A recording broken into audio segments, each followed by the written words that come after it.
Voyageurs immobiles, voilà un titre bien intriguant et vous n'êtes pas au bout de vos surprises. Ce spectacle de Philippe Gentil est inclassable.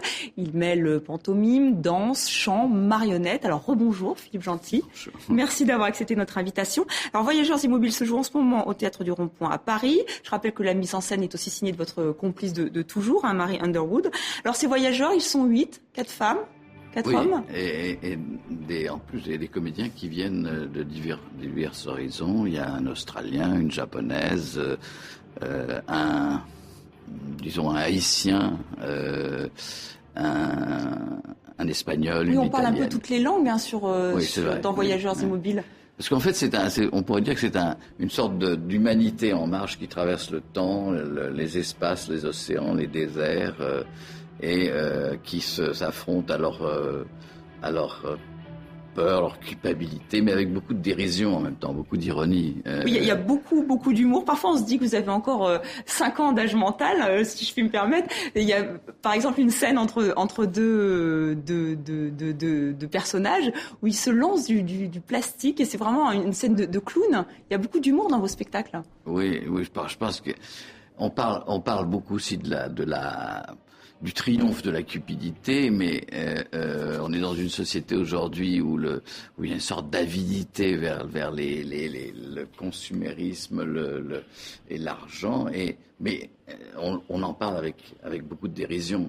C'est pour ça que, je veux dire que ça serait tragique d'en parler vraiment sans avoir un certain recul dessus. Alors ces voyageurs immobiles, ils évoluent dans du papier craft, dans du plastique. Il y a vraiment tous vos matériaux sont des matériaux très, très ordinaires, mais vous leur donnez un autre sens. Des fois, ils deviennent complètement poétiques.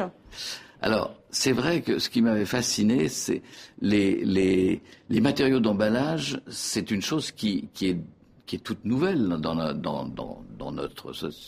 l'humanité. Disons qu'à partir de la fin du 19e siècle, on a commencé à emballer tout. Avant, on vendait le riz ou les pommes de terre comme ça sur les marchés. Maintenant, tout est emballé. C'est-à-dire que depuis le début depuis votre naissance jusqu'à votre mort, vous allez passer d'emballage en emballage. Et il y a même un salon de l'emballage.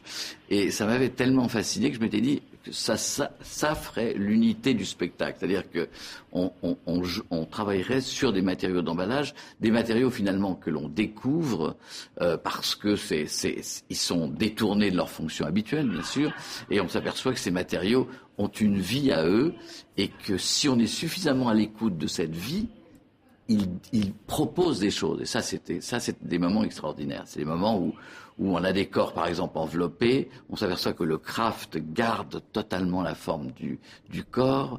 On a des étreintes à travers papier d'emballage. Enfin, Et vous travaillez beaucoup par rapport au corps, parce que souvent, justement, ce papier craft sert à cacher un visage, ou alors devient une main. Ou vraiment, vous aimez bien. Vos personnages, ils sont en vrac. C'est vrai.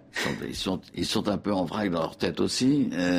Et les matériaux d'emballage nous permettent de jouer sans qu'on en ait disons le propos psychologique et alors là, juste, je vous arrête, parce que vraiment, ça, c'est vraiment incroyable. C'est-à-dire que vous arrivez à mélanger donc des acteurs avec des marionnettes. Il y a cette scène, alors on est dans un fœtus, et c'est étrange, c'est...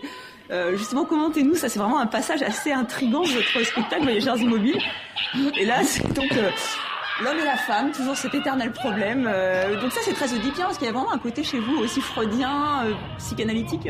Ah bah oui, là c'est carrément... Là, effectivement, on pourrait dire qu'il y a le problème de castration qui intervient à l'intérieur de cette scène, mais toujours avec beaucoup de dérision.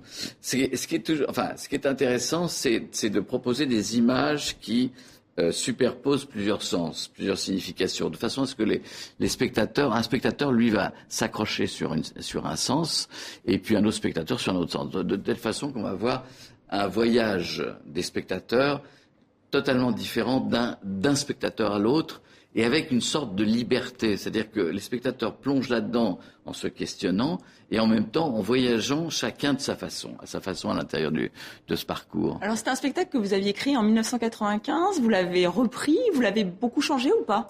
Oui, on a changé à peu près 40% du spectacle.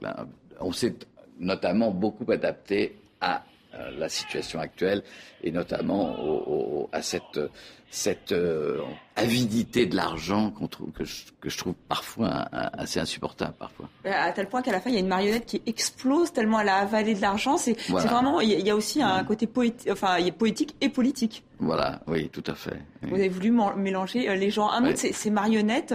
Pour vous, c'est depuis toujours vous travaillez avec des marionnettes, c'est important.